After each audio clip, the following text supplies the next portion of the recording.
Om Vishwasmai Namaha. I want to start with a few disclaimers. This is not a scholarly approach to Radha's Katha. So what you will not find is me giving BC and AD dates to which Grantham was written when. The approach here is completely following Prema Bhakti Margam and submitting ourselves into that idea that Radha is purely Krishna Tattvam and purely love, that divine love for Paramatma. Scholarly approaches have their relevance, but they have their relevance in institutions, in the world of academia. For a bhakta will never question, is Radha real, is Radha fictional? For the world of a bhakta, Radha is the heartbeat that takes us to Paramatma. So, in case your questions are about which book does Radha appear in, but Bhagavatam doesn't talk about Radha, I request you to erase those prejudices from your mind, because what we are presenting here is completely Shastra Sanmatam. This is not a personal opinion. These are coming from Shastravetas who have seen, experienced and translated their experiences into writing.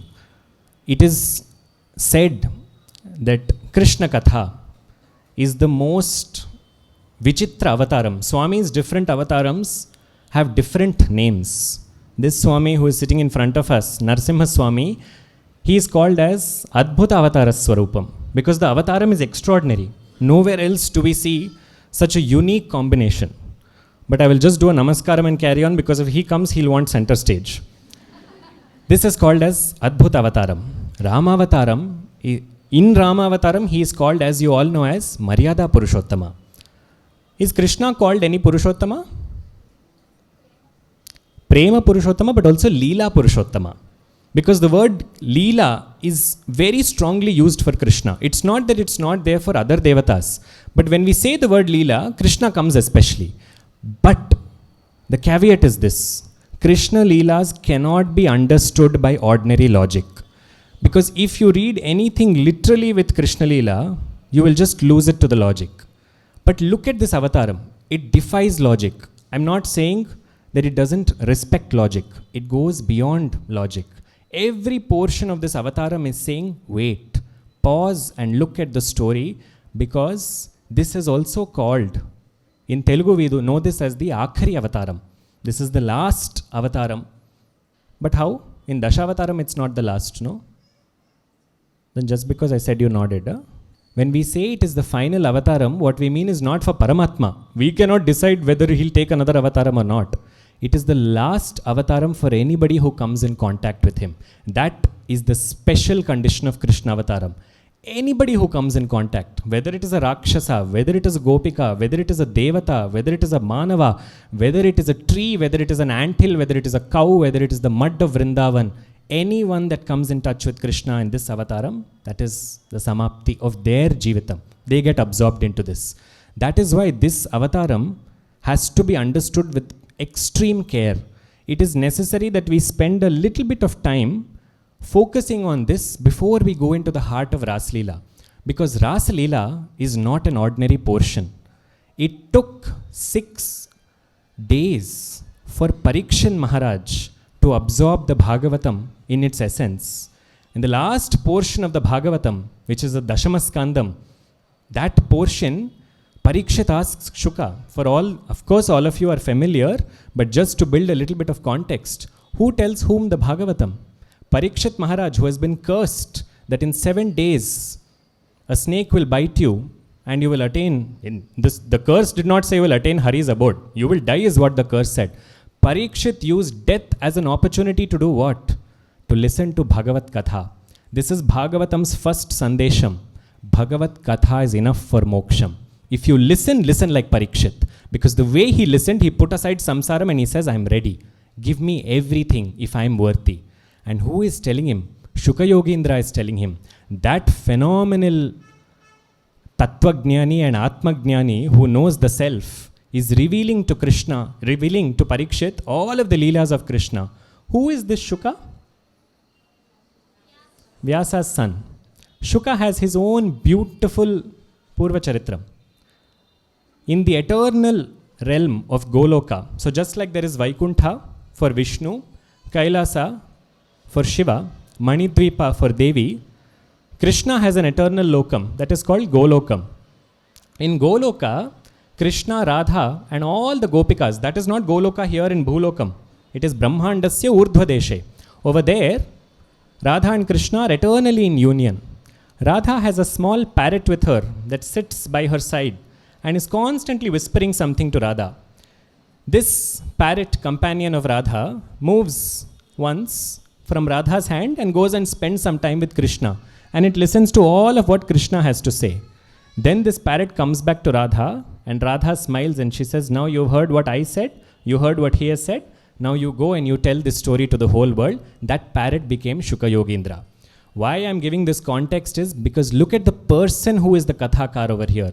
The person is the one who has been most intimate with Radha and Krishna, and he is an Atmagnani. He knows the self, and he knew that this particular Leela that we are about to spend time on today, this Leela requires maturity of thought and more importantly, maturity of the heart. He did not give the Rasa Leela in the very beginning. That is why 28 chapters in the Dashamaskandam, in the 10th chapter, 28 sub-chapters within that, 28 different Leelas of Krishna he told him, and he says, now you are ready, let me tell you the most essential portion of Krishna Tattvam, which is the Panchadhyayi, the 5 chapters of Rasa Leela. Rasa Leela has 5 chapters. We have Pancha Pranas, Prana, Apana, Vyana, Udana, Samana. The Rasa Leela is Krishna's pranam. That is how dear it is to him. But to understand that, we need to understand Krishna a little bit more. So that is what we will begin to do first. So the interesting thing about this avataram is, Krishna pays extreme attention to everybody who comes in contact with him. He knows their past, their present, and he knows their future is only one thing. They have to go inside him. But Paramatma does not treat everybody equally. Immediately this sounds like a very antithesis statement, no? God should treat everybody equally. Paramatma treats everybody based on their karma, what is right for them. No Vaidya will treat everybody with the same medicine. They will be careful to look at the patient. In today's world of medicine, that doesn't apply. But a Vaidya who is sensitive will always observe what does this patient need for them to get better. Krishna is that Bhavaushadha. He is that Bhavaroga Vaidya. He looks at each being careful and says, what does this person need? Let's take the example of Putana. We all know Putana. When she came to him, what did he do? He suckled the milk and the life out of Putana, and he killed her.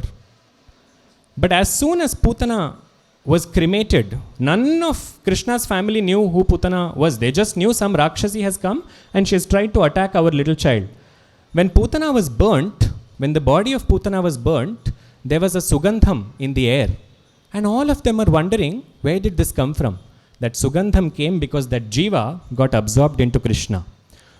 Now, at this point, Shuka tells Parikshit something. He says, Putana, who came to him with so much hate, even she got moksham. Imagine those who come to him with love. But here is the rahasyam. Putana did not only have hate, she had hate now. But to come close to Krishna, you have to have love. Even Putana had love for him. You remember the story of a small little boy who goes to one king and says, give me 3 steps of land. Who is that Swarupam? Who is that king? Bali Chakravarti. This is the week of Onam. So it's good to do smaranam of them as well. And when this little boy asked for those 3 strides of land, he walked into that Yajnashala of Bali Chakravarti. He walked in as a Vatu, as a small little boy who had just had his Upanayanam, holding a little umbrella with his Shikha intact, so chubby, so adorable, that Bali has a daughter called Ratnamala. Ratnamala looked at him and she said, I can feel that my breasts are about to give milk. I wish he's born. I wish I have the chance of giving my milk to him. Vamana looked and thought and said, not now, but in another avataram, I will come and I will drink your milk, don't worry. And once I drink that milk, I'll absorb you into me. That Ratnamala is reborn as Putana. If you read this literally, if you read this straight from one source, you will not pick it up. Bhagavatam is not an isolated text. You have to pick up other instances, other granthams to understand what is being said over here. Krishna pays attention to your thoughts. That is what we capture from this. There is another beautiful Leela, and on the way here I was wondering, should I tell this Leela at all? Because it's not exactly relevant. But I stepped into the temple complex, and when I looked to my left, I got the answer. So when you leave, you look to your right. You will see why I said that. Not now. Now you look here. This story is about one rishi who is deep in tapas for Narayana. Wonderful thought, deep in tapas. But that tapas brings ahankaram. So when another rishi comes to him, this rishi whose name is Vedashira Muni, Vedashira Muni looks at another rishi who has come to his ashrama pranganam. And this other Muni has entered and he wants to do tapas. So Vedashira Muni says, you are coming into my pranganam, in my ashram to do tapas? You don't have what it takes. And in that moment, the other rishi, whose name is Ashvashira looked at Vedashira and he said, look at you. You have so much of pride, so much of tapas, but so much of pride. You think just because you are doing tapas, nobody else can match your tapas. Sadhana brings ahankaram with it. This is the week after Vinayak Chaturthi. You can see Instagram is flooded with everybody's Ganesh Chaturthi reels like they have performed some Ashwamedha Yajnam. This overwhelming sense that, my God, look at what I have done, is not conducive to sadhana. But the sadhaka who is doing it doesn't realize. Sometimes we don't realize that we are becoming arrogant. But the one who we are doing sadhana for, he is watching and he will perform a leela to remove that. Because that comes like a thorn in the journey. He has to pluck out that thorn. So, look at this tense moment between two rishis. Vedashira has said, you have no right to come into my place and do tapas because my tapas is the greatest. Ashvashira says, look at that arrogance that you have. Your head and your heart are filled with poison, so I curse you to be born as a poisonous snake. In that moment, Vedashira got angry and he cursed him back saying, who are you to talk to me like that? You arrogant crow, I curse you to be reborn as a crow. Both of them are Hari Bhaktas. And in this moment, both of them heard the curse from the other and felt horrible. And in that moment, Harinarayana appeared and he said, both of your curses will come true because when you are in sadhana and you utter something, it will happen. You are both my bhaktas vachanas will never be false. So this will definitely come true. Now, let's look at Vedashira, who got the curse of being a poisonous snake. Who can come close to you if you're a poisonous snake?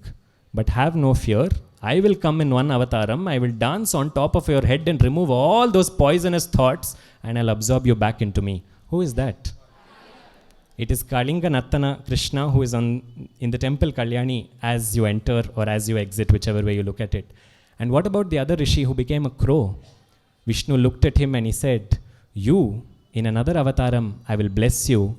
You will tell my story to Garuda and you will be known in the three worlds as Kakabhushundi. It is Kakabhushundi who tells Garuda the story that is captured in Ramcharitamanas. So this is how carefully Narayana pays attention to bhaktas saying, let me look at an emotion that you have. Look at Vedashira Muni, so much tapas. But that tapas is getting diluted by the venom inside, by that poison. So he says, I will come and I will remove that poison.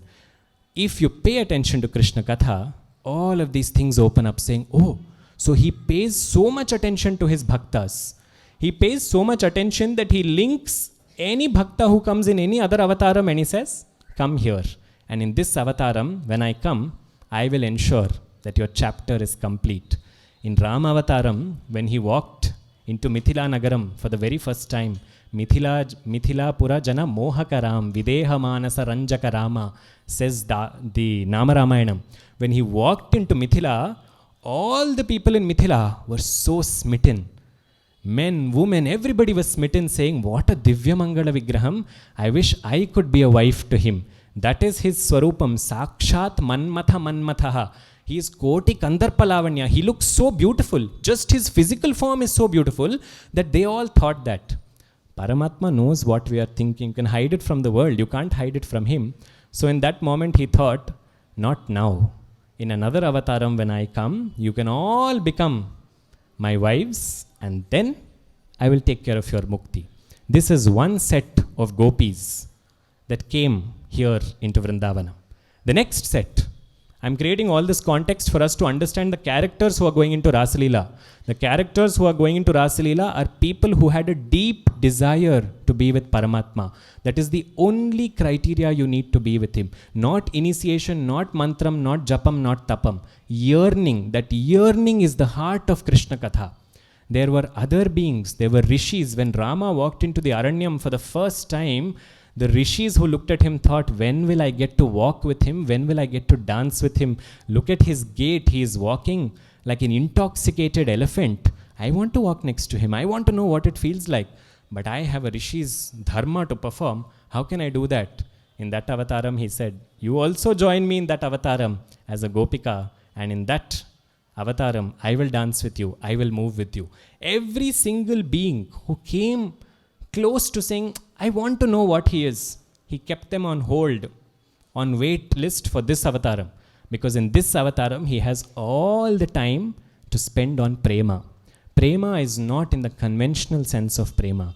Prema here is a love where you want nothing but him. And all these beings, be it the Mithila Nagaravasis, be it all the Aranyavasi rishis, these are all physical beings. But one day, there are other kinds of beings also.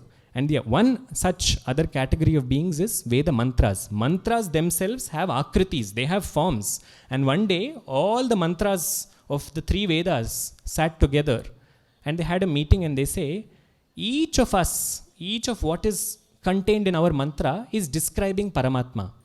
For example, Antar Bahishta Tat Sarvam Vyapya Narayana Sthitaha.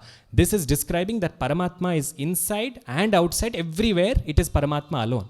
But this mantram is saying, I am saying this to people, but I don't know what Paramatma is. And another said, I am also feeling the same. Prajnanam Brahma is saying, I am not able to feel it myself. Other people are reading me and they are feeling it. But what about me? All these mantradhi devatas are gathered together and Narayana appears to them and he says, in my avataram as Krishna, you all come as gopis and you will experience what the shabdas and what the aksharas inside you are. So look at the people now who have come in this avataram. They are all people not only who deeply loved him, but had no other desire but to experience him. And for them, he gave them not one, not two, but 6 months of time with them and them alone. That is the rahasyam and the uniqueness of this particular avataram. So to set that context, Shukha Yogindra tells Parikshit, all those who came with hate, they also got mukti. All those who come with any desire, you come with kamam, you look at him with lust, he'll absorb you. You look at him with krodham, he will absorb you. You look at him with bhayam, you're scared of him, he will absorb you. You look at him with sneham as your friend, he will absorb you. You look at him with sauhridayam. These are all words that Shukha Yogindra uses. You look at him with a gentle heart, he will absorb you. The beauty of Bhagavatam is, for every example that Shukha Yogindra gives, you can find a perfect example. Sneham, who befriended Krishna? Sudama, attained mukti. Sauhridayam, with deep love for Krishna, she made Krishna her own brother. Who was that? Draupadi, who shares the same name as him. Here's the tough one. With bhayam, he became obsessed with Krishna. Kamsa. Every second, where is Krishna? Where is Krishna? Where is Krishna? Oh God, oh God, is oh God, oh God. In his case, it worked out because it was literally oh God only. But Kamsa is a bhaya yogi. He became a yogam by virtue of bhayam. Krodha, Duryodhana. Kamam, Gopikas. Every being, whatever bhavam you look at him as. So this is what Bhagavatam is telling us. When it comes to Paramatma, don't restrict your emotions. Whatever emotions you have, retain those emotions. But when you have those emotions, turn them towards him. Anger, frustration, lust, greed, anything. Turn it towards him and watch the magic. That magic is the 10th, 11th and 12th chapter of Bhagavatam. So now with that context, we set straight into a very, very beautiful happening over here, where Krishna has spent ample time, first in Gokulam, and if you ask the Vrajavasis, they will tell you then in Nandagaon, and after Nandagaon, straight to... Ayyo, ashta silence yake. Where did they go after that? Vrindavan, you can say that name loudly. It's his pranganam. This place is becoming Vrindavanam now. Do you know why? What is the word Vrindavanam? What does it mean? Vrindas is a name of Tulsi Devi, so where there is a forest of Tulsi.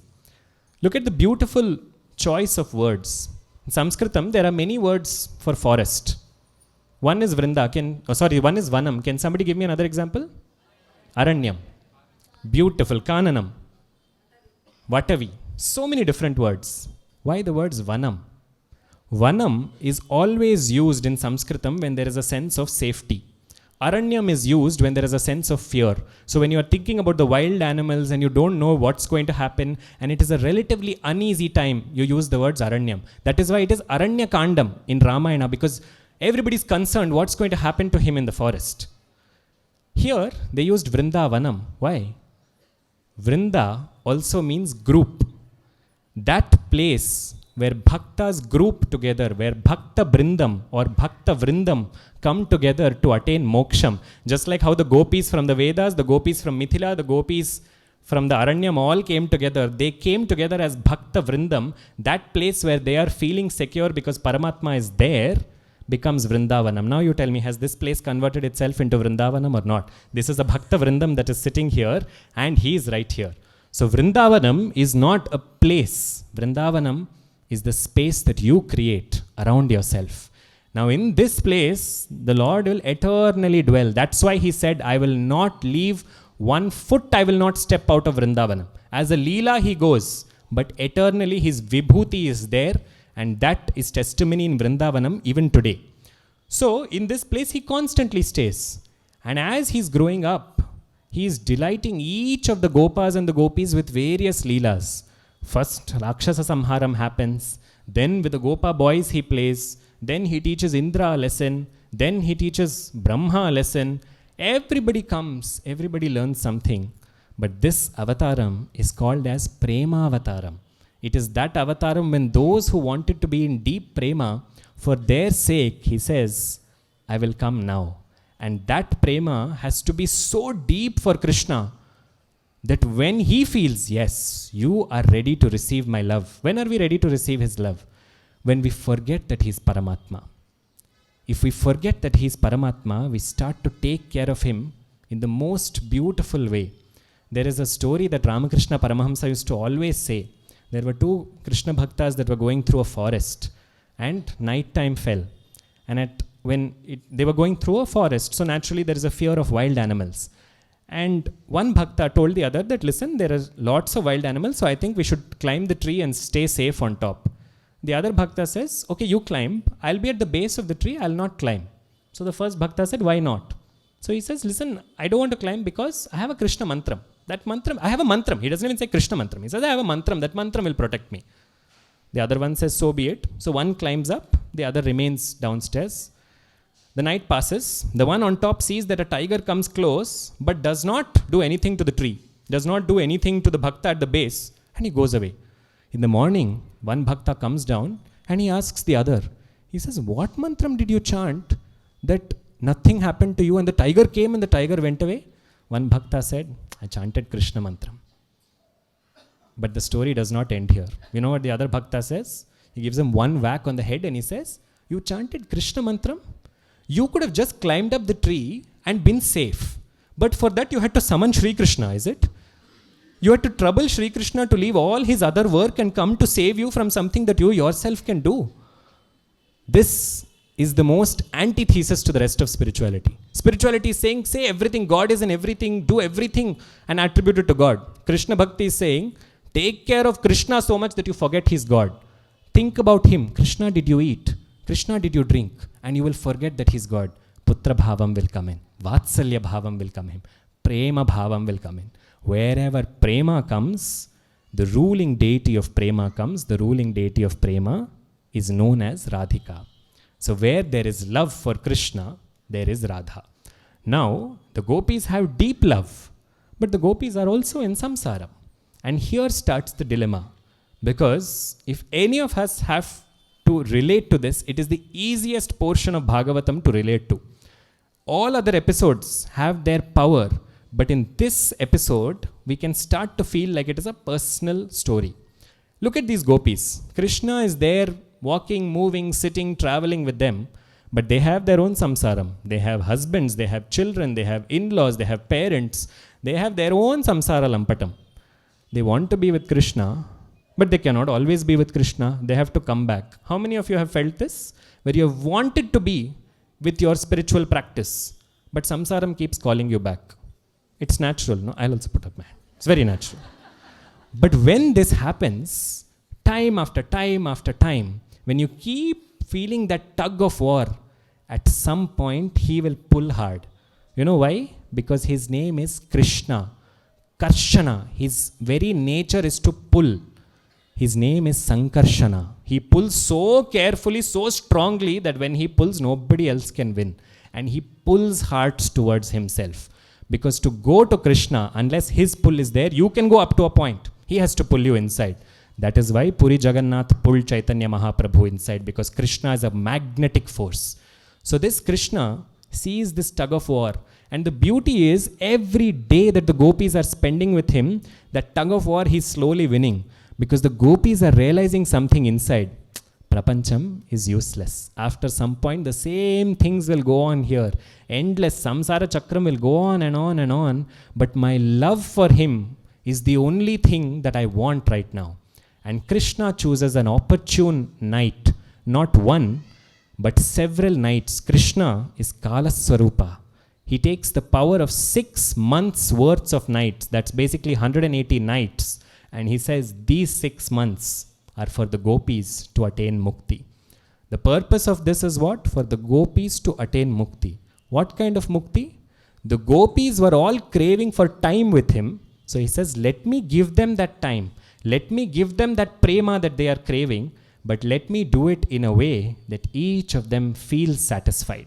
Now look at the gopis. Why I said that this is a deeply personal Leela is because in this Leela, not only can we see our tug of war, but here is where the Gita-upadesha begins. Because in this portion of Bhagavatam, Krishna preaches 2 kinds of dharmas. Not directly, indirectly. Samsaram is calling. Imagine one night that you hear that one Ishtadevata that you have been focusing on for so long, that Ishtadevata has now called you. What will you do? Leave everything and go? That's the hope. But that's not easy.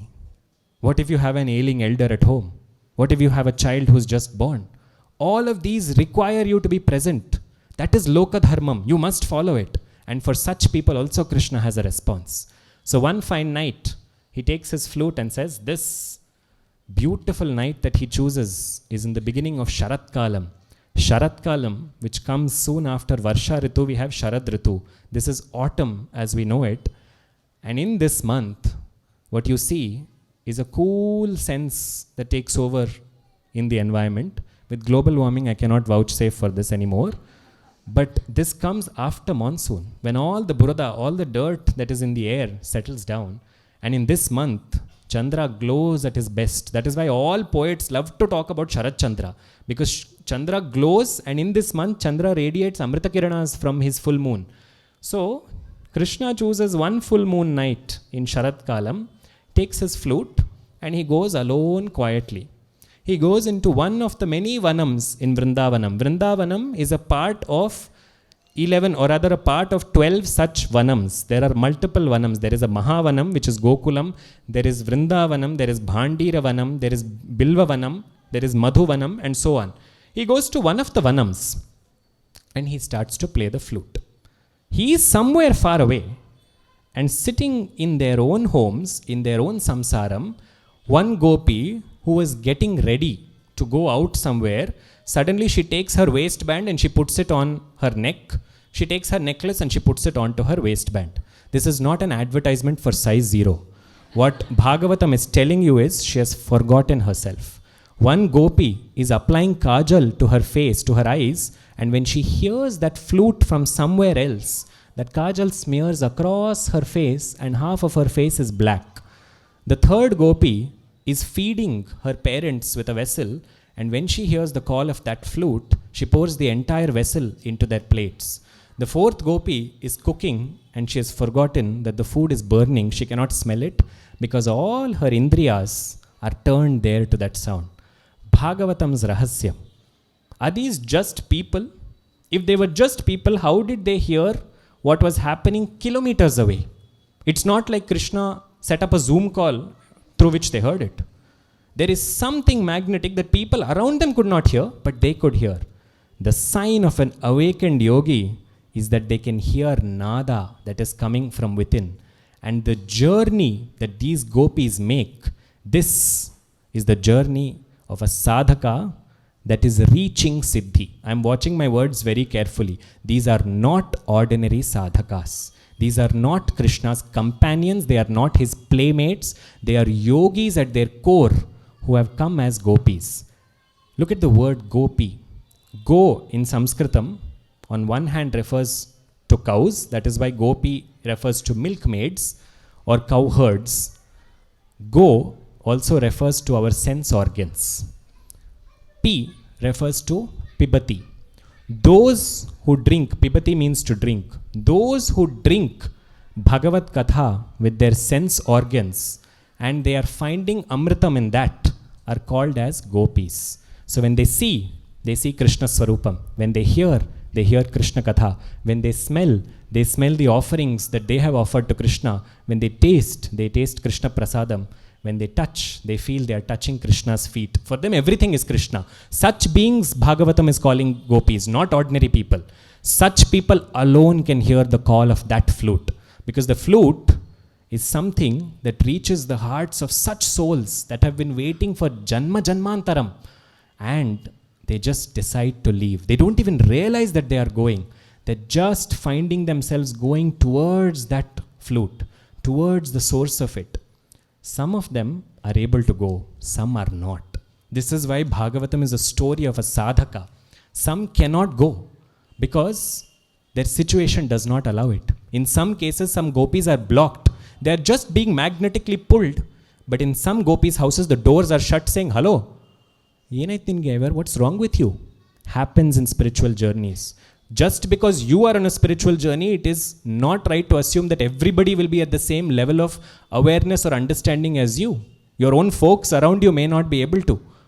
And this is why sadhana sometimes can be lonely in some senses. But what about such people? We will talk about the people who go to him in 1 minute. But what about the people who get left behind? What's going to happen to them?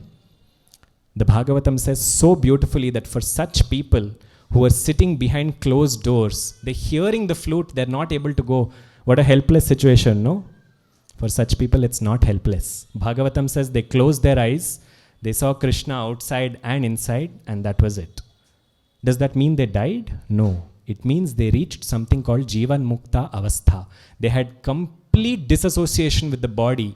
Something that yogis and munis are waiting and yearning for, these gopis got just by closing their eyes and saying, Krishna, I am here, I am listening. Krishna in spirit takes them. Physically, some he takes. In spirit, some he takes. Bhagavatam's lesson, if you cannot go to him, he will come to you. He didn't come in Pandharpur to one bhakta. That bhakta was so busy that when he came, he said, you wait, I'm busy. Still he waited, no? Because bhakti has the power to pull him. This is what we are reading every day. Bhakti Vashya Bhayapaha. What is this? I signed up for Rasa Leela. This fellow is talking about Lalita Sahasranamam. What to do? He is Shyama, she is Shyamala. Same tattvam. Call one, the other will come. Bhakti Vashya. He is caught by bhakti. That is why he tells his bhaktas in various instances, you have bought me with your bhakti. I am your dasa. In fact, there is one bhakta of his by name Janabai in Pandharpur.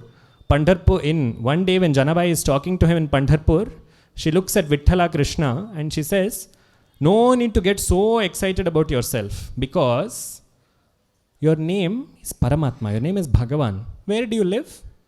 Where does Bhagavan live? In our hearts. That's exactly what Janabai said. If I remove you from my heart, you don't even have any place to stay. So please, salpa samadhana madko nenu. That is the power of bhakti. That is what Bhagavatam is telling us. That bhakti draws him to you. You don't have to go anywhere. And once he comes to you, he'll take care of what has to be taken care of. So doing a namaskaram to these gopis who stayed back, let's look at the ones that got pulled. Now, dharma sankatam. Prapancham, paramatma. Gopis are in between. On one hand, samsaram is calling, saying, hey, you have duties to do, you have to earn, you have to pay bills, you have to do this. And paramatma has pulled. And when they reach there, these are sadhakas who have completed their sadhana. When they reach there, what does he say? He says, come, ellaru dance madana, banni. No, he doesn't. He says, what are you doing? How have you come here? Leaving your homes, leaving your husbands, leaving your children, leaving your samsaram? Don't you know dharma? Dharmam says that you, whatever your ashrama dharmam is, you must perform it. Now you are here with a parapurusha late at night. How is this okay? This is where we have to pick up Bhagavatam not as a text, not as a piece of writing, but as a jiva bodha, where there is shastram that is telling us that certain things are right and certain things are wrong. But who does that apply to? Krishna spends multiple shlokas. He says, you're wrong in coming here. What a confusing God, frankly. First he goes, he plays the flute, he pulls them. Now when they've come, he says, why did you come? What a terrible thing you've done. Because he looks at them and he says, why don't you attend to your samsara and you come back to me? And at that point, what is their response? Does one of them say, actually, yeah, there is actually halu on the stove. I'll just go turn that off and come. This is the test that Paramatma asks. Are you ready for what I am about to give you? Are you ready for me and me alone? Because if you want samsara, I will bless you with it. But if you want me, you have to be able to make that choice. We are sitting in front of Narasimha Swami, so we will take his dear Bhakta's name. Who is his Bhakta? When Narasimha says, Prahlada, ask me for something, Prahlada says, give everybody moksham, Swami. Because Prahlada is a Karuna Hridaya Purna. He wants everybody to have moksham. Swami says, okay, you ask them all to come. One by one, line up everybody who is in the sabha. They all line up. Narasimha Swami asks the first one, you want moksham?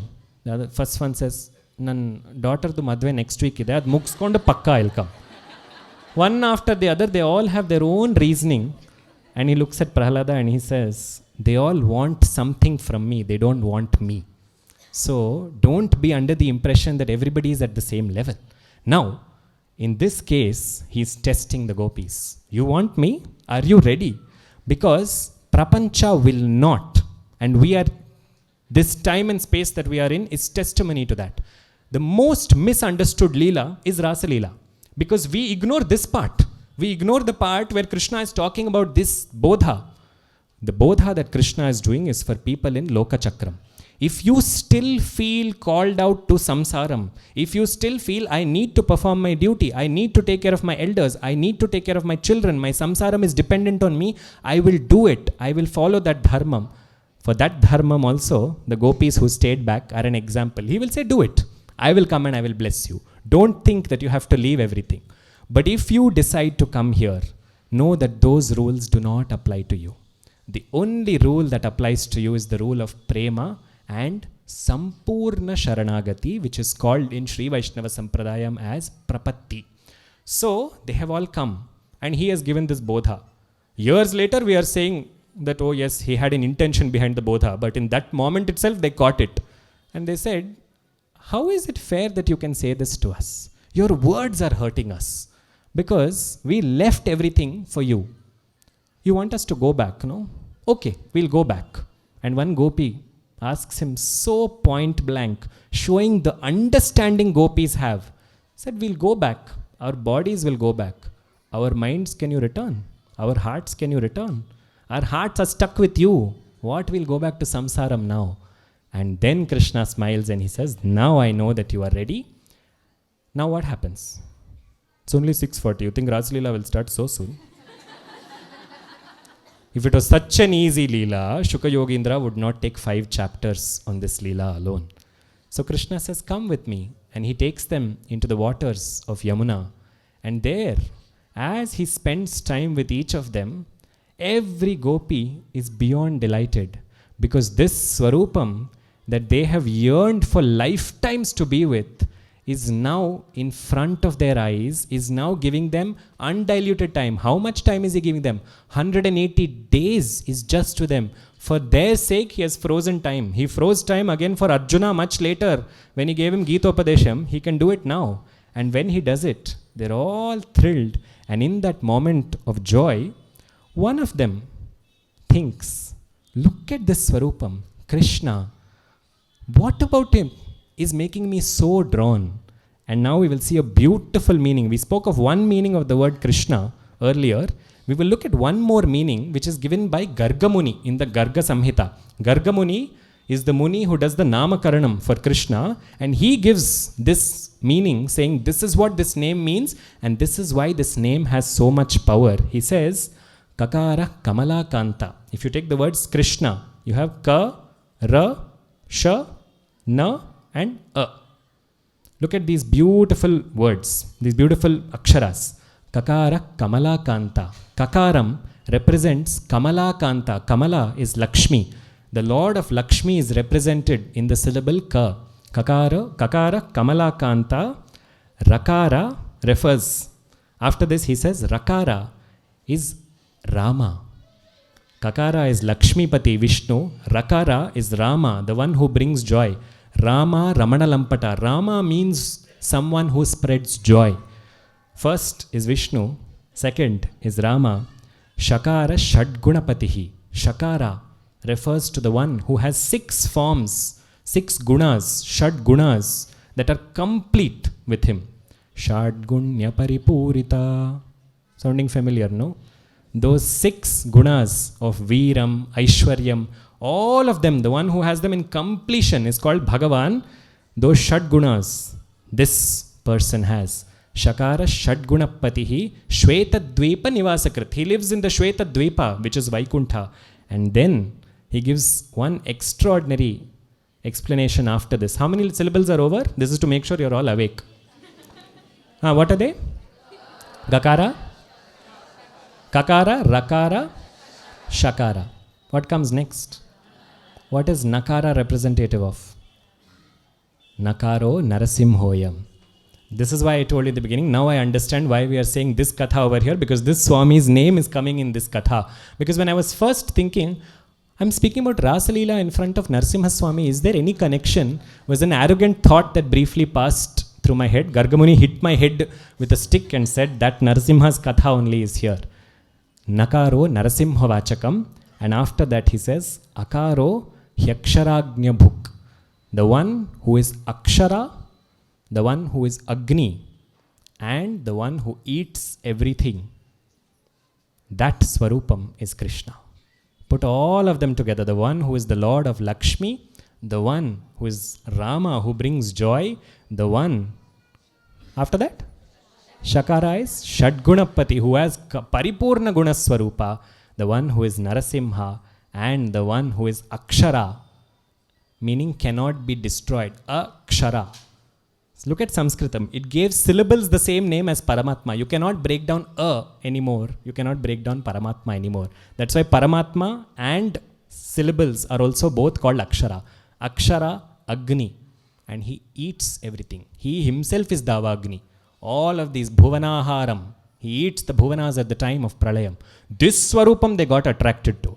They did not get attracted to some handsome looking boy who was playing the flute. This is important because it is the Gopika's Hridayam that drew them. Their Hridayam went towards Paramatma. Krishna is the name of Paramatma and his Paripurna Tattva. And once they got attracted and they're all spending time with him, he is making sure that every Gopika gets time with him. Because he can do that. And as he does that, in that moment, Shuka Yogindra looks at the expression. Just imagine for yourself. If Krishna, after years and years of tapas, were to give you pratyaksham, and he sits with you and eats with you and plays with you and sports with you, you'd feel good about it, no? You won't. When you feel good about something that has come to you, and you become slightly arrogant saying, Nodo, a Krishna nan manek banda. Nanik banda Krishna. That in Sanskritam, Shuka Yogindra coins a beautiful term that he calls as Saubhaga Madam. Saubhagyam. But Saubhagyam can bring Madam.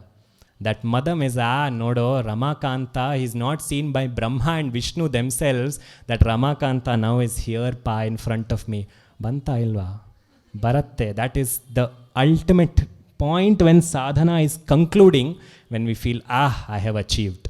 That I is still there. The second the Gopikas are thinking, they're all thinking it, but they don't tell each other this.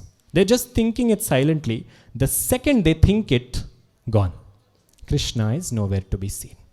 Ahankaram blocks paramatma from being seen.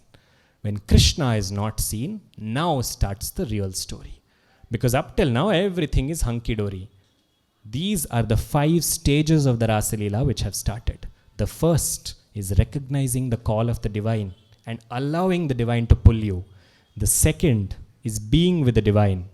The third is the most beautiful.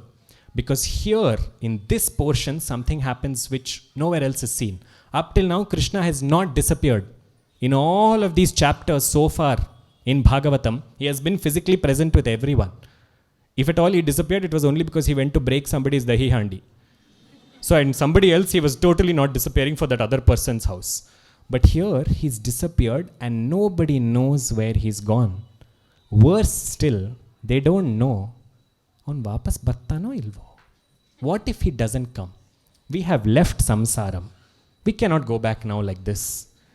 And we're sitting here only wanting to be with him, and he's gone. This moment is powerful. Because this is what our rishi said. This is the most beautiful burning. Burning in Sanskritam is called tapam. Separation in Sanskritam is called viraham. And viraha tapam is phenomenal. You know why it's phenomenal? Chaitanya Mahaprabhu said this. He says, Bhagavanta, when you're not there, that viraha tapam is greater than when you are there. You know why? Because when you are there, I forget everything else, I only see you. But when you're not there, I see you in everything. And that's what happens to the gopis. Now they step out and they step onto the shore of Yamuna and they look at the sand and they're wondering, did he step on this sand? Then they move inside the vanam and they start to ask the leaves over there, did you see him? And as they move around inside in interior into the vanam, one starts howling. One says, I can't bear this separation from him. This is a yogi's yearning. When you are doing dhyanam, for those of you familiar, if something appears in your dhyanam and then it vanishes, it is the worst feeling. Because to get it back, you don't know how long you have to wait. Patanjali and Vyagrapada had the same difficulty. When Shiva appeared to them and then vanished, that appearance and disappearance, that viraha tapam, that tapam turns into tapas. And that tapas for the gopikas, it comes out in the most beautiful of ways. Because one gopika suddenly climbs onto a rock, she takes a stick and she throws it at a tree and she said, look, I'm Krishna. I broke the dahi handi. Another one lies down on the floor and the third one goes and starts to suckle at her breast and said, look, I'm Krishna and she's Putana and I killed her. One says, I'll jump on your head now because I'm Krishna. I'm going to do Kalinga Nartanam. What are they doing? Krishna Leelas, they start enacting without even realizing they are becoming Krishna. This is the beauty of Bhagavat Katha. You don't know what to do, do Bhagavat Katha. The same thing you will find parallels in Ramayanam. All of the Vanaras who Sugriva sent to Dakshina Bharatam are all sitting, congregating and thinking, what did Sugriva say? If you don't come back in 1 month's time, gone. 1 month has long gone. Where is the sign? No sign of Sita. They all sit down in a circle and one says, you know why all this happened? Because of that Kaikeyi. If she didn't simply send Rama to the forest, Rama wouldn't have gone, Sita wouldn't have got kidnapped, we wouldn't have been put on this task and our lives would not be in danger. Next one said, not Kaikeyi, Dasharatha's fault. Avul yen bekadru helli, why Dasharatha has to agree? Next one says, not Kaikeyi, not Dasharatha, it should have been Sumantra. Sumantra should have never taken them to the forest. Next one says, not Sumantra, it should have been Guha. Guha should have never made them cross in the boat.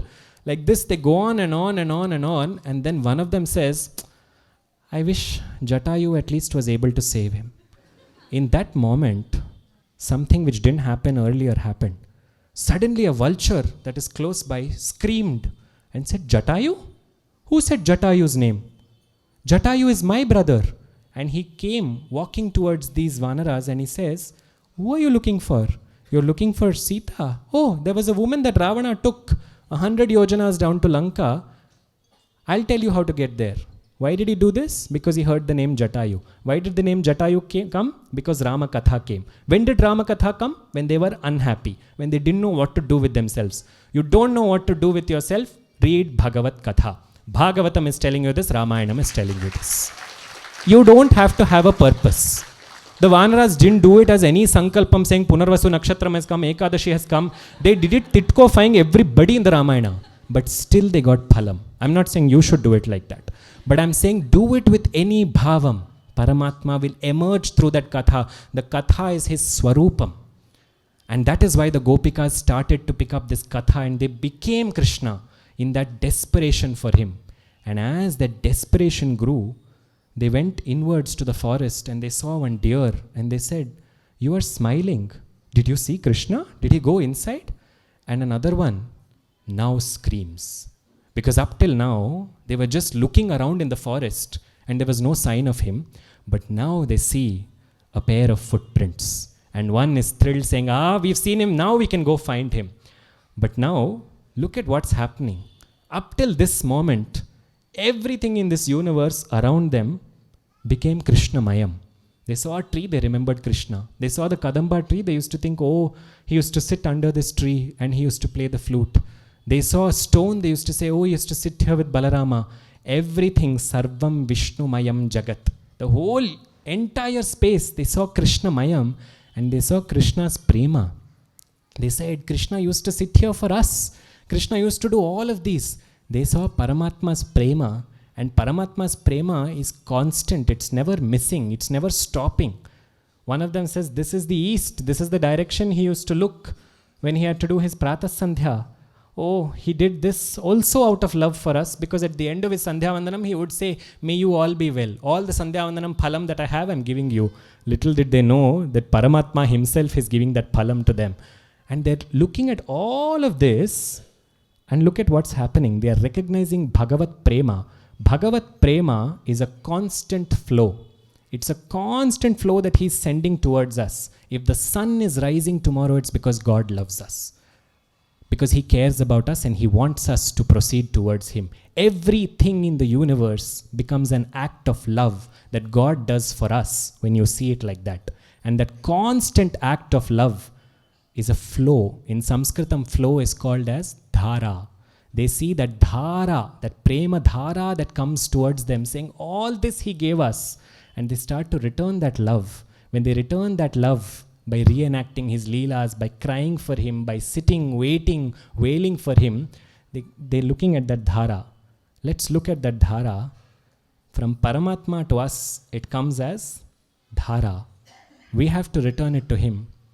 Dhara becomes Radha. It is at this moment, in this exact moment, that we understand who Radha is. Radha is not a character. Radha is Bhagavat Prema Swarupam. The love that we have for Paramatma is called Radha. And in this same moment is when they find a pair of footsteps. One Gopika is thrilled. Why am I mentioning this Radha portion now? Because one Gopika is thrilled with what she saw, the next Gopika screams. And she says, there is another pair of footprints with him. Which means that there is one Gopika who is not here. And she's counting 1, 2, 3, 4, 5, 6, 7, 8. Illa, attendance ella marde. Adru, someone's missing. Who is there? Bhagavat Prema, Radha is there. Now let's spend time on this, because Bhagavatam takes a very different approach here. Bhagavatam does not say whose footprints it is. It just says 2 pairs of footprints were seen. Why does Bhagavatam not say whose pair it was? Bhagavatam says one very, very beautiful thing. It says that what he sees is, or what the Gopikas see, all of them see is, Anaya Radhito Noonam. Anaya Radhito. Anaya Radhito Noonam. Someone else who is worshipping him. Do you see Radha's name in that? Anaya Radhito. Shuka Yogendra did not directly say her name. Why? Because the name Radha will take him into samadhi for 6 months. That is how powerful that name is. Parikshit Maharaj has 7 days to attain moksha. Checking his own desire to go into samadhi, and for parahitam, for the sake of Parikshit, he controls himself and he doesn't take Radha's name. That is the reason Radha's name does not come directly in Bhagavatam. And if one, in many sampradayams, one does not utter one's guru's name. Who did we say Shuka Yogindra is? The parrot that is here on Radha's hand. The parrot is Radha's Shishya. Radha is the guru for that parrot on Prema Margam. So he does not want to utter the name. But the Rahasyam Shuka Yogindra, with great difficulty, he keeps to himself. But Jayadeva, when he comes, Jayadeva cannot keep it inside.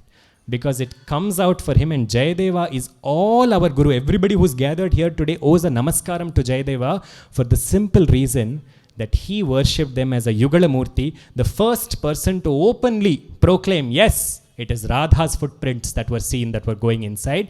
And then the concept of Yugala Murti Upasana, of Radha and Krishna together, develops in every version of the Bhagavatam that comes after this. So there is Srimad Bhagavatam, which gives it as a hint to all of us. Then comes Jayadeva. Then every Puranam that comes after this period of time, and the Narayaniyam, and the Krishna Leela Tarangini, and every piece of literature on Radha and Krishna specific to the Rasa Leela mentions her, because when Paramaguru Jayadeva has said, Navo Elbodu, we can also say and be assured that this is Shuka's Hridayam.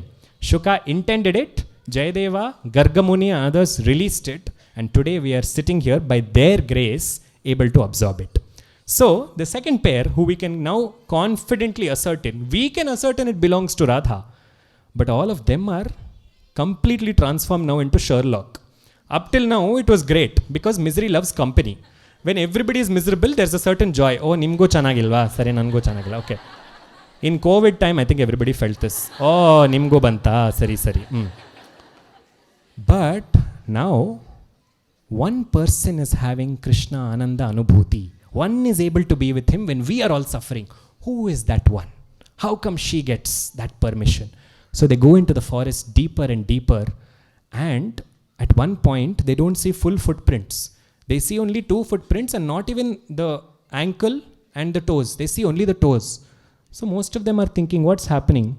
One of them says, why are you thinking so much? This means he pressed his feet over here so that he could pluck flowers for her hair. So then they go further. The viraha tapam is increasing, but the jealousy is also increasing. And as they go forward, one is relieved. She says, Abba, I can see only 1 pair of footprints over here. That woman has gone. And the other one says, no, she's not gone. That means Krishna lifted her up over here. You see how much the desire is growing inside them, saying, she is receiving something that we did not. What is so special about her? Anveshana. What can I do so that I can be that gopi? This is the bhavam when you do Krishna Aradhana that you have. What can I do so I have to become that gopi? Arjuna received 18 chapters, 700 shlokas of Bhagavad Gita, but he did not understand Krishna until he became a gopi and entered this Rasa Leela much later. Because Krishna said, you want to know me with my paripurna swarupam, you have to become a gopi. This bhavam you have to experience, saying, what should I do so that I can see nothing and nothing but him? I should feel nothing and nothing but him. I'm longing for him. That is Krishna Tattvam. And these gopis are discussing this amongst themselves. And look at this appearance of, this is truly Radha Ashtami. Radha has a great Janmasthali, a great Janma Gatha associated with her. But in this context, it is her Janmam.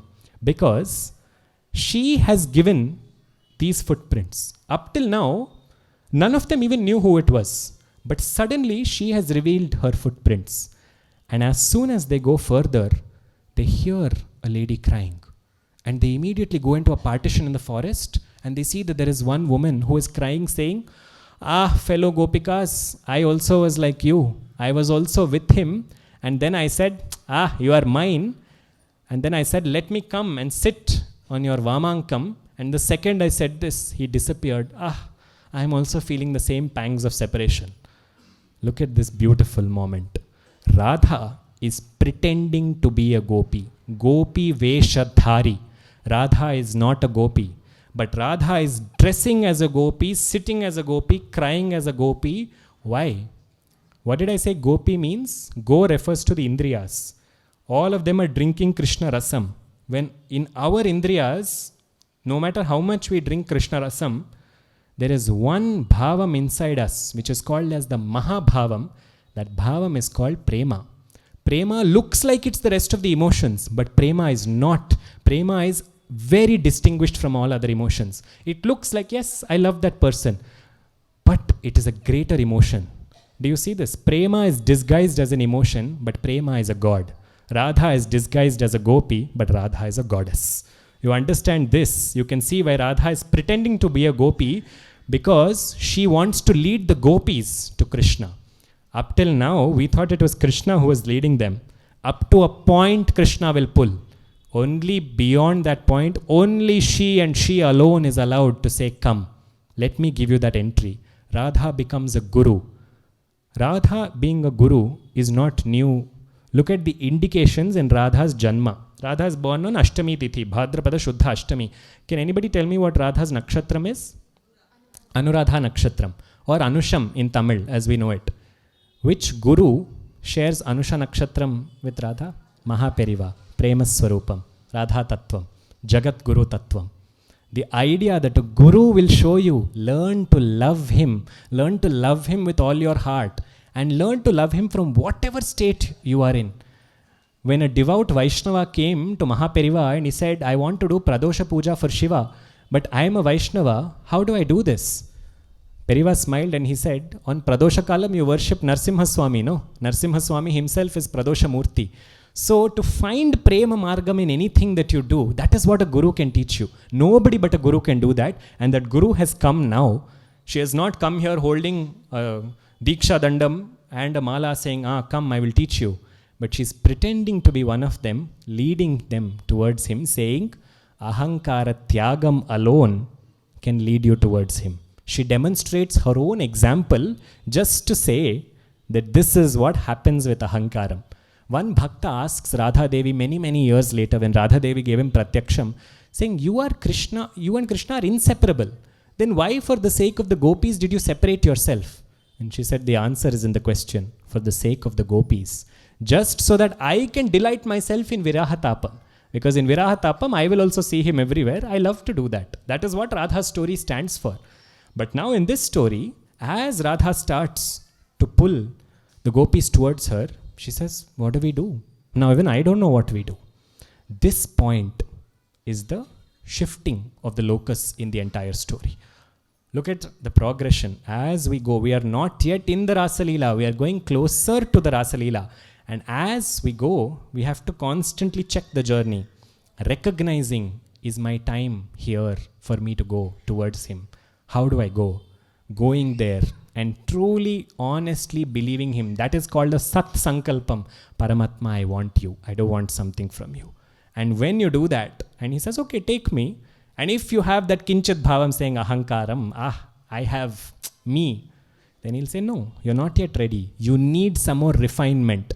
And that refinement will make him disappear.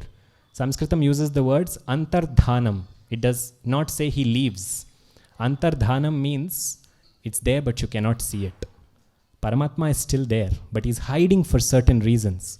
And when you go and you take shelter in a guru and say, you lead me to him because you are the margam to him, when you find that guru, the second you do, that guru will lead you straight to him. That is why this episode of seeing the footprints is a very small portion in the Rasa Panchadhyayi. Because as soon as this happens, very soon, just one more round happens saying, when will we see him? When will we see him? This is what a guru has spoken to you. You are now sitting with what the guru has said. It has entered you. You have to internalize it. And as they are internalizing it, suddenly with Kasturi Tilakam Lalata Palake Vakshasthale Kaustubham, standing in front of them with Vanamala Sushobhitam, one big beautiful Mandahasam, he smiled and he said, Gopikas, what is bothering you so much? Seriously? Is that a question to ask? But Krishna will ask such questions because In Krishna Avataram, the prema margam is so strong that for him, his objective is not to traumatize them. When Shukha Yogendra talks about the Saubhaga Madam that they had, in Krishna's voice he says, or for the sake of Tava Prasadaya, to bless you, I will now disappear. That is what he thinks to himself. So that they learn and they are completely absorbed that Ahankara Tyagam has to happen. And when that Ahankara Tyagam happens, in that moment, now when he appears, he smiles and he says, this is a Leela that was performed for you to know. For you to know what?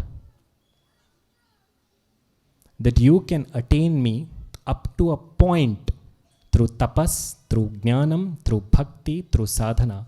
But beyond that, it has to be my grace. My grace, my hladini shakti. The part of me that is bringing you delight. You saw me, you are feeling happy. That is because of my hladini shakti. My hladini shakti is my left hand side. That vama bhagam, my left hand side, is none other than Radha. That Swarupam has allowed you to come close to me. Now you know why we say Radha Krishna. Because she is not his girlfriend or not his ex, as we tend to quickly label in pop culture. She is the very epitome of his joy, and she is the very epitome of our love. She is the bridge between him and us. That is why we need her to go closer to him.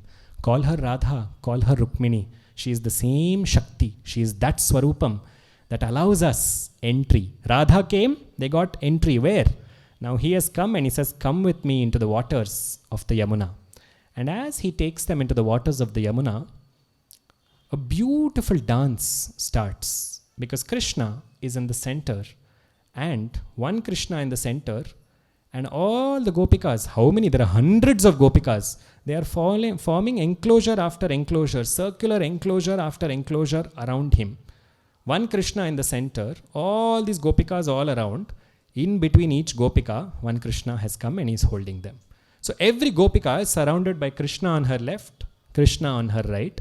Antar bahishtatat sarvam vyapya narayana sthitam. Outside, inside, Narayana alone.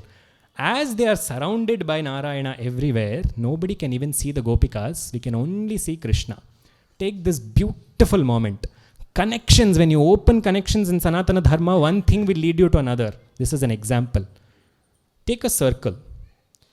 What is the center point? A dot is the center of the circle. What is a circle made up of? The entire circumference is multiple dots put together. Now replace circle and circumference with this. You have Krishna in the center. You have Gopikas, but around each Gopika, so it's Krishna, Krishna, Krishna, Krishna, Krishna, completely. Sarvam Krishnamayam Jagat. Circle, center point is called as Bindu. Bindu, circle after circle after circle, with 9 such enclosures, Nava Varnam, with the Bindu in the center, Shri Chakram. Krishna Radhana, Shakti Aradhana, one and the same. One thing, you worship Radha Krishna in Rasa Mandalam, in this Mandalam, with them in the center, Krishna in the center, and all the Gopikas around him. Radha can be absorbed inside him also. In that Swarupam, you are worshipping the Shri Chakram. For a sadhaka, this will open up like that. But look at this beautiful moment. When Krishna is with each of them, why does he give each of them time? Because each of them wanted Krishna personally. Krishna is a personal God. He will come for you. He has come to every part of Bharatavarsha to remind us about that. If you imagine Bharatavarsha to be a square or a rectangle and you are seated in the center, in our life we are seated in the center, no? Unless somebody has reached already and they are no longer in the center. But in our lives, we have 4 directions around us. Krishna is there in this country like that in 4 directions. In the east as Puri Jagannath, in the south as Guruvayurappa and Udupi Krishna, in the west as Dwarkadhish, in the north as Badri, and in the center, in the heart, as Vrindavanam and Pandharipur. Entire thing is Krishna only. He's looking, he's constantly waiting and looking, saying, when do you want to talk to me? Because I'm ready. Even if you talk at the back, I'll respond. You talk from this side, this side, this side. I'm ready to respond. All you have to do is talk to me. The most personal form of Godhead is here. He is here, but who made him visible to all of us? Radha made him visible to all of us. rahasyam. You want to catch him. The whole world is running after him. Srila Prabhupada says this very, very beautiful thing, which I heard today, in which he talks about the idea that the whole world is chasing Krishna. Krishna is chasing Radha. So Radha is greater than Krishna. So you want to find Krishna, go via Radha. That is an upasana margam and a necessary one for all of us. But in this moment, as each of those gopikas is feeling that joy, starts a dance. And that dance is phenomenal. Because this dance they have waited for lifetimes for. This is not a kama keli. This is not an act of lust. This is an act of merging of jivatma into paramatma. Or so we are saying now, but Parikshit Maharaj said 1 minute Shuka Yogendra. How is this okay? Ishtotanka, fine. But firstly they left their husbands and came. So he is Parapurusha. Narayana Bhattatri takes up this question and he says, correct. The Gopikas did not look at him as Paramatma. They looked at him as Jaratma. He uses the words Jaratma. Jaratma means lover. Jaratma means affair lover. One that one has an affair out, an extramarital affair, one who has an affair with such a person, that being is called a Jaratma. He is a Jaratma for them, but still they attained Mukti. Shuka Yogendra smiled and he said, Parikshit, what did I tell you in the beginning of Dashamaskandam? You come to him with any bhavam, kamam, krodham, lobham, moham, madam, matsaryam, any bhavam, sneham, sauhridayam, bhayam. That bhavam he will take and he will appear perfectly for that bhavam. That is why for Kamsa, who was fearing him, when he finally had to kill him, he pulled his hair and killed him. That bhayam came out of Kamsa. When he was dancing on Kalindi, he pulled the visham out of that sarpam. That vishasarpam left all of it choked on its own sarpam. That visham came out. When Putana had that milk that was both toxic and filled with love, he pulled that milk out. Every being that comes in contact with him, he will respond appropriately. You develop an attitude of love towards him, he will appear like that. Duryodhana also is a bhakta, a very different kind of bhakta. He worshipped him with great anger. And in that moment when Krishna finally had to encourage Arjuna to strike, he appeared there as Parthasarthi in an extremely fierce form. He will mirror the sentiment that you worship him with. This is Krishna Tattva. You worship him as a Gopika, he will appear to you as Rasa Leela Vinoda. So he's starting all of this. But Parikshit's question is persisting. He says, this is not feeling right to me. How is it okay that now he is sporting with them? He is in union with them. He is in physical union with them. Krishna is Jagat Guru. Isn't this wrong? This is a portion that most people conveniently forgot when they adapted Rasa Leela into interpretations. This is exactly why we have songs like 1, 2, 3, 4, Radha on the dance floor, Radha kaise na jale, etc. Because these lack of fundamental understanding of what's happening here. Here, Shuka Yogendra answers so beautifully. He says, when Paramatma is beyond all of samsaram, when Paramatma does something, do not think that that is adarsham for you. Shiva, Shuka Yogendra says this. He says, Shiva picked up Visham and he drank it. You don't do the same thing. So, Paramatma may do something, but don't apply it. Adarsha Tattvam is where he will tell you this is what you have to do. But Aradhya Tattvam is where it is greater than what I can do. For me in samsaram, this rule does not apply. This applies to those beings who are beyond prapancha. When there are extreme Mahanubhavas, and particularly about Yatishwaras and Mathadipatis, Pithadipatis, they say when Pithadipatis are doing puja, you should not watch. Because when they are doing puja vidhanam, sometimes from dhyanam they will offer off naivedyam. From dhyanam they will go after naivedyam, they will do dhupam. In the beginning they will do arti. You should not look at that and I'll say, I will follow that. Why are they doing that? Because they are in tanmayatvam. They are already in union. So that union makes them behave in a certain way. That union you shouldn't be following. You have to follow a certain krama. So Parikshit, know that Krishna is Agni Swarupam. We spoke about this, the Nakaram being Agni Swarupam. When that Agni Swarupam, anything that goes into that Agni gets burnt. That Agni Swarupam is Paripurna Agni. It is Yajna Agni. We are reading this only every day in Vishnu Sahasranamam. That Yajna Agni is burning everything that goes inside it. So here it does not apply. The rules of dharma and adharma do not apply to this context. The rules of adharma apply when we look in the context of lokam. So what the gopikas are doing is not kama keli. It is something that is beyond prapancham. It is granted by their mother. This is what that mother Swarupam, who decided that yes, you are not here from kama bhavam, you have overcome kama bhavam, now I will give you entry into this. This is what Srimad Ramanujacharya beautifully said when he says Akhila Jagan Mataram. When he speaks about Tayar as Akhila Jagan Mataram, Asmin Mataram, my mother. That Radha Devi is my mother. She can be Akhilanda Koti Brahmanda Nayaki, but she has to be my mother. Ananya Sharanam, Asharana Sharanyam, Sharanamaham Prapadya. To her, I am bowing down. She decides the entry into Rasa Leela. To understand this, what we need to understand is prior to this. And for those of you who heard it yesterday, you will hear this beautiful portion again.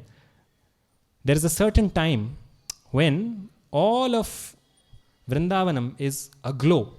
And at that time, the ruling deity of Vrindavan, that is Tulsi Devi, she has a desire and she says, I want a pattabhishekam to be arranged for Radha Devi. So she calls her friends, Paurnamasi, amongst one of them. Paurnamasi is the ruling devata for Purnima Tithi. And she calls Paurnamasi and others and she says, let us arrange for a pattabhishekam for Radha. So they go to Krishna and they say, let's perform this pattabhishekam. And Krishna says, this is my sankalpam, it's coming out through you. So let this pattabhishekam be set up. And when this pattabhishekam for Radha is set up, Radha is taken with Lalita and Vishakha and all the other Sakhis. Radha is brought to a Simhasanam, to a Divya Simhasanam. And on that Suvarna Simhasanam, she is seated. Krishna comes and he places a crown on Radha and he says, I am crowning you as Vrindavaneshwari. I am crowning you as Raseshwari. I am crowning you as Rasa Mandala Ishwari, Rasa Mandala Vasini, Rasadhyaksheshwari. You are that Swarupam. You are the queen who will dictate who enters Vrindavan, who enters Rasa Leela, who enjoys Rasa Leela. Krishna gave her that permission. Now she exercised that permission. And what does this mean? This means we spoke about Radha as Prema. Prema decides whether we are ready to merge into him. Prema here has decided that now these people can merge. So Parikshit, do not worry that all of the rules of samsara apply here, because Prema is the greatest rule that surpasses all other rules. Bhagavatam's greatest lesson to us, love with your heart, and the Guru will pick you up and place you into his heart. Not even in your heart will he sit, you will sit in his heart. That is the bhavam that Bhagavatam shows here. Parikshit is most enthralled by this bhavam, and in this beautiful moment, as we see Krishna surrounded in the Rasa Leela with all of these gopikas surrounding him, he takes them into the waters of the Yamuna, and for 6 long months he sports with them. And when the end of that time comes, all of those gopikas find that they have no identification with the self. This state of Jivan Mukta Avastha was given to them by Krishna and Radha with one singular intention. You asked for me, you received me. That is the idea of Bhagavad Gita. Bhagavad Gita is translated as Rasa Leela. That Rasa Leela has 5 portions to it, which is these Panchadhyayas. But this can still leave questions unanswered. One question is, what happens after this? For that, the book will carry on the story. Bhagavatam continues the story. But what we see here is not just a life lesson, not just something which is useful for our sadhana, but what we see here is the idea that once Krishna enters your consciousness, he will not leave. Bhagavatam is a reassurance. He will come, go, he may disappear, antardhanam, but it is not his absence. Once Krishna comes, his presence and your sadgati is guaranteed. The commentaries on Rasa Leela say that those who hear Rasa Leela, Krishna has entered their hearts through their ears, and now he will go sit and he will decide when to germinate. So if you're sitting here on Radha Ashtami, it is by Radha's sankalpam when that fruit or when that seed will germinate into your fruit of karma phalam. That point she will decide. Karma phalam. Here is where something is left to explore. Moksham is what is given to the Gopikas, is what we understand. Jivan mukta avastha, mukti. What is mukti? Salvation, liberation. Yes, those are translations. But what is mukti? When do we attain mukti? When we have no identification with the self, sure. What else? When we merge into paramatma. When does merging into paramatma happen? Okay, again, when no self-identification, there's merging. When merging, there's no self-identification. Okay, break out this chakram. When the karmas are done, what kind of karmas? Both karmas. Good and bad. Okay, what kind of karmas? Papa karmas are done. Okay, so this means only punya karmas, right? Punya karmas alone. No punya karmas also. This is a kilaka amsham. Moksham when you do not have papam or punyam. Both accounts have to be zero. Our whole life we are trying to only make papa account zero. This is most visible when you go to Radha Ashtami Kovil. I am not even joking when I say this. When I went there a few months ago, 5 people came to me and asked me, where is the lizard? Nobody asked me, where is Varadaraja Perumal? That is our obsession with reducing papa account. Papa has to go down, okay. This is one portion of our lives, which we are in a capitalistic society always running behind. But punya going down is a bit strange, no? What is punya? If punya is going down, how can I proceed in life? Today if we are sitting here, it is because of Purva Janma Punyam. That on Radha Ashtami in Krishna Sannidhi with Swamis, both the Swamis sitting and listening, we are sitting and listening, we are sharing their katha, it is Purva Janma Sukritam. But here I am saying Sukritam should be 0. How does this add up? The idea is Papa and Punya both cause entry back into the cycle. Punya karma will give you more good karma. More good karma is more opportunity. More opportunity is still in samsara. For a yogi, they don't want either. But now, this story is contradictory. Everybody who touched Krishna, they got punya karma. They took care of Krishna, the Gopikas. Let's talk about them. We are saying the Gopikas got mukti, but the Gopikas' jivanams before this are filled with punya karmas. They are all punyastris. They are all punya atmas from other lives. So much of punyam is there. Punya has to become 0 for you to go beyond. How does punyam become 0? Rahasyam that Bhagavatam is telling us. When you are enjoying something, when you are happy, know that your punyam is reducing. Not feeling so good now, no? Rasa Leela is a deeply powerful Leela for this reason. When you are enjoying something, Sukhanubhavam means punyam is getting spent. I'll speak in terms of capitalistic society. When you are spending money, you know that it's reducing from the account, no? Same thing. Dukkhanubhavam means your papam is getting spent. As you are experiencing difficulty, sorrow, one way of looking at it is, yes, my papam is getting complete kharchu is happening for that, so good. Let me cry it out, let me be done with this. Now, Gopikas have had a life of punyam with Krishna in this avataram. Keep aside other avatarams. So much Krishna, so much association with Krishna. Only punyam. The punyam, he made 0. You know when? When he called them and they danced with him and all that saubhagyam, punyam became 0.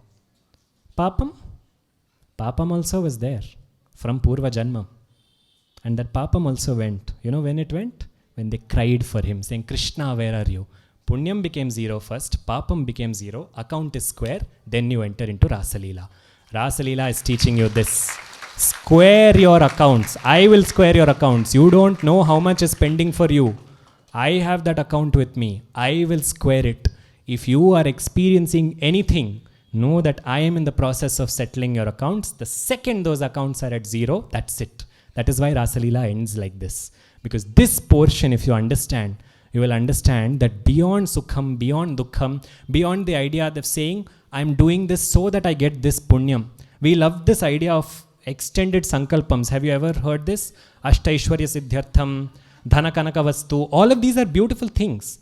But if you do it with that intention, you will forget why we are actually doing it. If you ever hear the Archakas in a Sannidhi, we don't hear them. What they are saying, the first thing they are saying is, Srimad Narayana Prityartham. I am doing this for Narayana, for my love for Narayana. I am doing this for the love of Narayana. After that only you can add, so that I have children, so that my children receive this. All of that is secondary. The first thing is Sri Parameshwara Prityartham or Sriman Narayana Prityartham. For the love of you I am doing it. When you do that, Punya and Papa won't touch you. That is why at the end of a puja we do Krishnarpanamastu. Because I don't want more accounts to increase Krishna. You take the phalam. If you take the phalam, you will know what to give me. You will not give me the phalam. You will give me something that is beyond all these phalas and these vrikshas.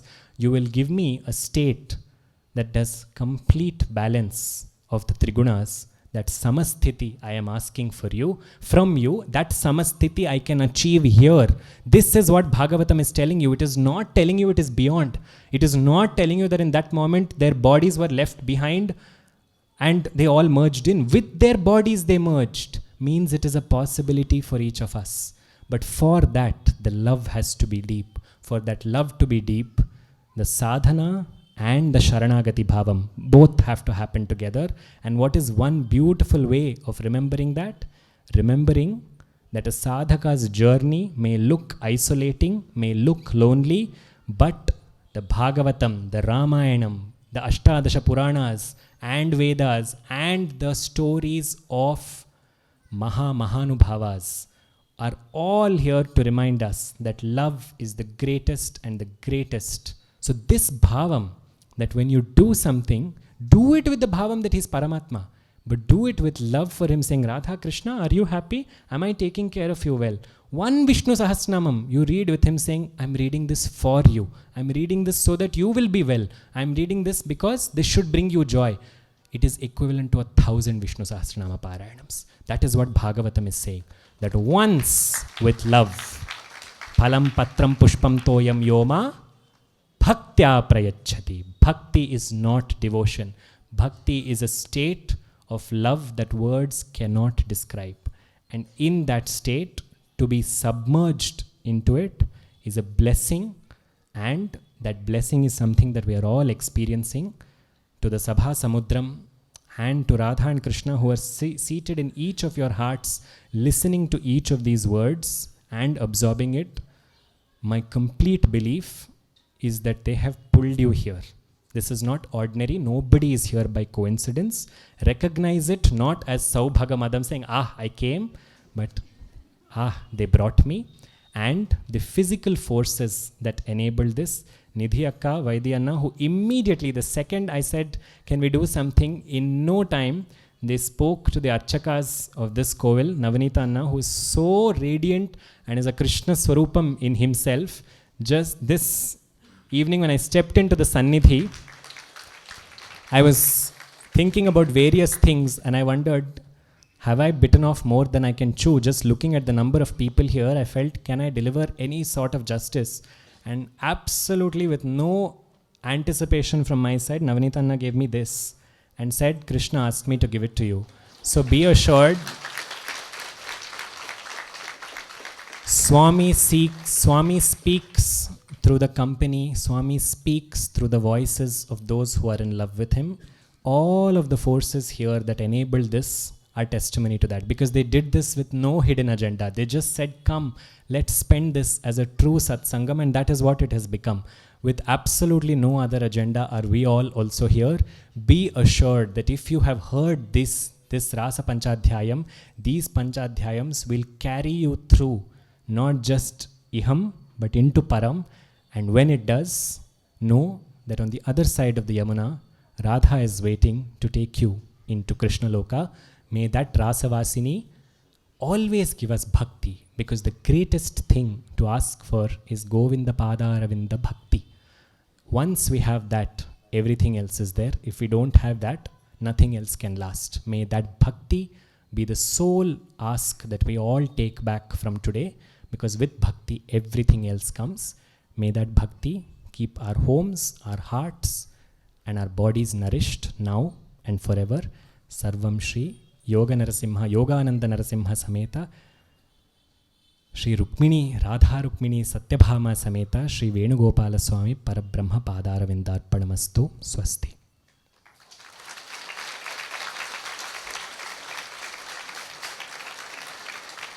I have to say that there is a person here who is standing straight in front of Narasimha Swami. Swami chose him as a sankalpam for Swami to manifest here. I did not know that I would talk about Prahlada Charitram. I did not know that I would talk about Narasimha. I did not know that Narasimha Namam would come here. This happened because of this devotee. This is Nidhi Akka's father. So many of you know Krishna Mama. And for those of you who don't, he is the one who had Swami entered his consciousness and said, have a vigraham of me made and I will choose the home for it. And he did it. And he is a living, breathing reminder to me that you just do the work, watch Krishna do the rest. And that is how once he made Narasimha, he told Narasimha, you choose. Swami came and sat over here. So Bhagavan, on one hand, is in a vigraham, but is in the hearts of his devotees. People like this are reminders for that.